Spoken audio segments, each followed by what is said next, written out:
కానీ సూర్య గారు ఇప్పుడు వాళ్ళ వైఫ్ గురించి మీరు చెప్తున్నారు కదా! అసలు బేసిక్‌గా వాళ్ళ వైఫ్ ఎలా ఉండేవారు మీతో? మీ ఇద్దరికి మధ్యన ఎలా ఉండేది బాండింగ్? నేను 3 టైమ్స్ మాట్లాడా అమ్మ. హ్మ్.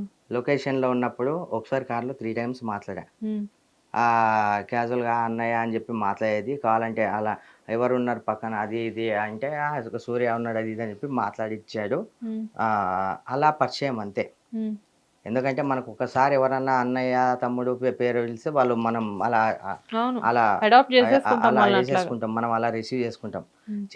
చందుతో ఉన్న బాండింగ్ అలాంటిది. హ్మ్. అయితే హ్మ్.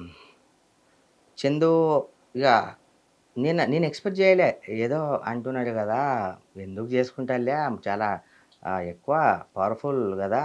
చందు అంత లో అయిపోయి సూసైడ్ చేసుకునేకి అలా హ్మ్. ఎక్స్‌పెక్ట్ జేయలే నేను. కానీ మీరు బిగినింగ్‌లో వీళ్ళిద్దరి గురించి రూమర్స్ వస్తున్నాయి అన్నప్పుడు మీకు ఒక 2, 3 ఇయర్స్ బ్యాకే ఈ విషయం గురించి తెలుసు గదా! తెలుసు. తెలుసు. బట్ ఈ విషయం ఇంత సీరియస్ అవుతదని మీరు అప్పట్లో ఎక్స్‌పెక్ట్ చేసారా? 100% నేను ఎక్స్‌పెక్ట్ జేయలే. ఎందుకంటే సినిమాలో ఇవన్నీ కామన్ జరుగుతూనే ఉంటాయి.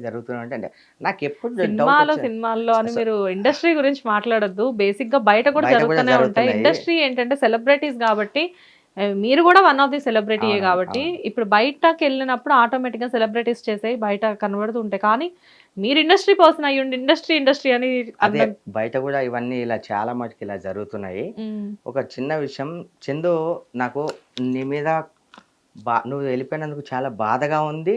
అండ్ నా ఆవేదనతోని కోపంగా ఉంది. ఈ నేనిచ్చే మెసేజ్‌తోని జనాలు గూడా మారాలని జెప్పి మనస్ఫూర్తిగా కోరుకుంటున్నా. అది గాదు చందు నువ్వు ఎవరితో మధ్యలో వచ్చిన వేస్టు దాని కోసం నువ్వు చనిపోయినావు చందు. లివింగ్ రిలేషన్‌షిప్ పెట్టుకున్నావు. మీ ఇంట్లో వాళ్ళంతా పేషెన్సీ ఆహ్, ఉన్నారు. మీ భార్య అసలు దేవత. ఎవ్వరు పరాయి స్త్రీతో ఇట్లా ఉంది అంటే ఏ భార్య తట్టుకోలేదు. అయినా సరే నీ భార్య ఇంటికి రా అని జెప్పి పిలిస్తే నువ్వు వెళ్ళలేదు. అది చాలా బాధాకరమైన విషయం. చందు ఒక్కనికే గాదు అందరికీ సరే ఇలాంటి లివింగ్ రిలేషన్‌షిప్ పెట్టుకున్న వాళ్ళందరికి ప్రతి ఒక్కరికి చెప్తున్నా. ఇప్పుడు పెట్టుకున్నారు. సరే పిల్లలేమైపోవాలి? చందు నువ్వెళ్ళిపోయావు చందు. ఇంతమందిని బాధ సందర్భంలో వదిలేసి నువ్వెళ్ళిపోయినావు. ఇప్పుడు పిల్లలేం గావాలి? పిల్లల గతేం గావాలి? నీ పేరెంట్స్ ఏం గావాలి? ఆ! ఆ చెల్లెలేం గావాలి? ఇంతమందికి ఏం సమాధానం చెప్దామని జెప్పి నువ్వెళ్ళిపోయినావు చందు. కాదు సూర్య గారు. ఈ రిలేషన్ ఇంత స్ట్రాంగ్ అవుతదని మీరసలు అనుకోలేదు బిగినింగ్‌లో. అది అస్సలు 100% నార్మల్‌గా ఎక్స్‌పెక్ట్ ఏదో జేయలే. జరుగుతుంది. కొద్ది రోజులేలే ఇది అంతే. అనుకున్నారు. అంతే కొద్ది రోజులే గదా! అవి రూమర్సేనేమో అనే అనుకున్నా తప్ప కానీ కొన్ని సోషల్ మీడియాస్‌లో వాళ్ళిద్దరికి పెళ్లి గూడా అయింది అని జెప్పేసి అంటున్నారు. లేదు. నిజమేనా? లేదు. పెళ్లవ్వలేదండి. అవ్వలేదా? లేదు అవ్వలేదు. ఓకే. 100% చెప్తున్నా. ఇది పెళ్లయింది అనేది మాత్రం రూమర్. హ్మ్. లివింగ్ రిలేషన్‌షిప్‌లో ఉన్నారు అనేది మాత్రం ఓకే. వాస్తవం నేను నమ్ముకుంటా. హ్మ్. సరే తప్పొప్పులన్నీ పక్కన పెడితే ఇప్పుడు వాళ్ళెళ్ళిపోయారు, చనిపోయారు. హ్మ్. వాళ్ళ గురించి ఇగ ఆహ్, ఎక్కువ నెగెటివ్‌గా మనం మాట్లాడుకోవడం కూడా వేస్టు. హ్మ్. జనాలకు ఆల్రెడీ తెలుసు. హ్మ్. ఇప్పటి నుండి అయినా సరే జనాలు ఇలాంటి రిలేషన్‌షిప్‌లు పెట్టుకోకుండా పిల్లల్ని చూసుకోండి, భార్యని చూసుకోండి. మీకు నచ్చకపోతే మీకు నచ్చేలాగా మార్చుకొని భార్యతోనే ఉండండి. ఇంట్లో హుహు. వాళ్ళతో అన్నీ వస్తాయి. వైపు ప్రాణం పోయింది. ఇప్పుడు ఎట్లా ఇంతమందిని వదిలేసి నువ్వు వెళ్ళిపోయావు చందు. అసలు ఏంటి పరిస్థితి? ఇవు హ్మ్. మొత్తం సొసైటీలో అన్నీ ఇవే అండి. అక్రమ సంబంధాలు పెట్టుకోవాలి. ఏదో ఇప్పుడు మధ్యలో వచ్చిన దానికి ఇచ్చే ప్రిఫరెన్స్ భార్యకెందుకు ఇవ్వట్లేదు? ఫస్టొచ్చినామె వాళ్ళెందుకంత బోరింగ్ అయిపోతున్నారు? అరే! హ్మ్. నీకు నచ్చేలాగా లేకపోతే నీకు నచ్చేలాగా మార్చుకో భయ్. వేరే వాళ్ళతో ఎందుకు భయ్ నీకు రిలేషన్‌షిప్పు? ఆ! వీళ్ళని వాళ్ళుంచుకోవడం, వాళ్ళని వీళ్ళుంచుకోవడం, మరి ఇంత డేర్‌గా ఇలా బరి తెగించి ఇలా జేసేయడం, ఇది ఎంతవరకు కరెక్ట్ సమాజంలో? 'మణికొండలో' ఫ్లాట్ ఉంది అని చెప్తున్నారు గదా! అవును. ఫైనాన్షియల్ ఇష్యూస్ ఏమన్నా ఉన్నాయా చందు గారికి? ఫైనాన్షియల్ ఇష్యూస్ అయితే అప్పుడు ఆహ్, 'స్వాతి చినుకులు', 'కెరటాలు' దాని తర్వాత ఇంకా వేరే ఏదో సీరియల్ చేసేటప్పుడైతే కొంచెం అయితే ఫైనాన్షియల్ ఇష్యూస్ అయితే ఉండేవి. ఓకే. దాని తర్వాత మనోడు మంచిగా మంచి మంచి ఆహ్, రోల్స్ వచ్చాయి. చేశాడు. రెమ్యునరేషన్ గూడా బాగానే ఇస్తున్నారు. ఇప్పుడది ఓన్ ఫ్లాటా అండి? ఓన్ ఫ్లాటే. ఓకే. ఎవరిది ఫ్లాట్ చందు గారిదేనా? అంటే చందు పేరు మీదే ఉంది ఫ్లాట్ అది. చందు గారి పేరు మీదే ఉంది ఫ్లాట్. హ్మ్. కొనింది చందు గారేనా? చందునే. ఓకే. ష్యూరా? షూర్ ఇగ చందు తను ఇద్దరిలో ఎవరైతే కొంటే ఏంది అదైతే చందు పేరు మీదే అట్లా ఉంది. ఎట్లా అవుతది? ఇప్పుడు శిల్ప గారు, చందు గారు కలిపి కొనుక్కున్నారనుకోండి. ఫ్లాట్ ఎవరిదైతే ఏంటి అని మీరు మాట్లాడొచ్చు.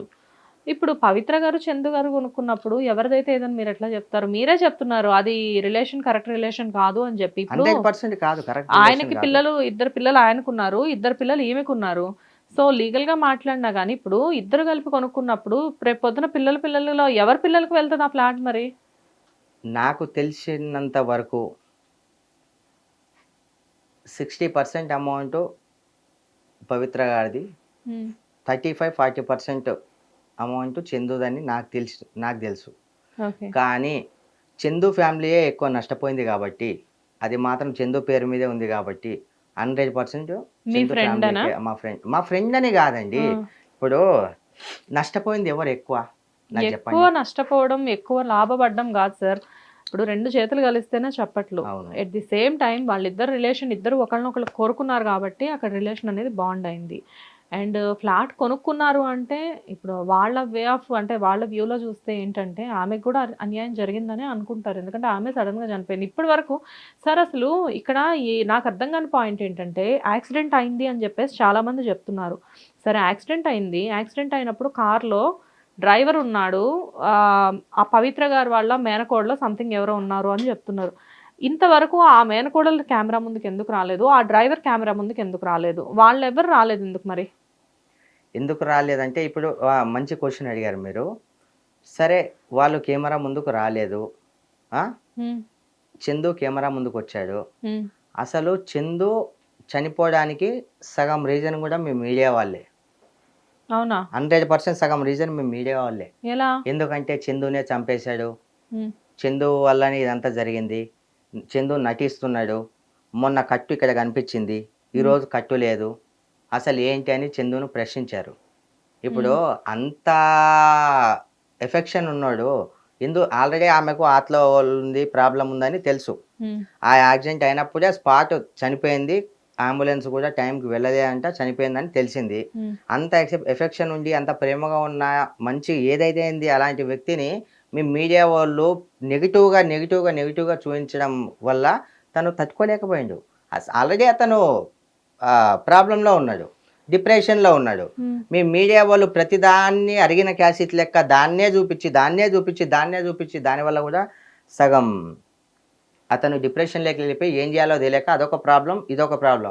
మీ మీడియా వాళ్ళకు కూడా నేను దయచేసి చెప్తున్నా, సార్ చూసింది చూసినట్టే రాయండి, యాక్చువల్గా ఎవరో చెప్పారని రాయకండి. కాదు సార్. ఇక్కడ ఎలా ఉందంటే మొత్తం తిప్పి ఫైనల్‌గా మీడియా మీదకి తీసుకొస్తున్నారు. మేబీ కొన్ని మీడియా ఛానల్స్‌లో ఏమన్నా నెగెటివ్‌గా మాట్లాడారేమో గానీ కొన్ని కాదండి, హ్మ్. ఆల్మోస్ట్ 90% మీడియా పీపుల్ నెగిటివ్గానే మాట్లాడిర్రు. ఇప్పుడు చందుయే చంపేసిండు, అతను ఎందుకు చంపుతాడమ్మా? హ్మ్.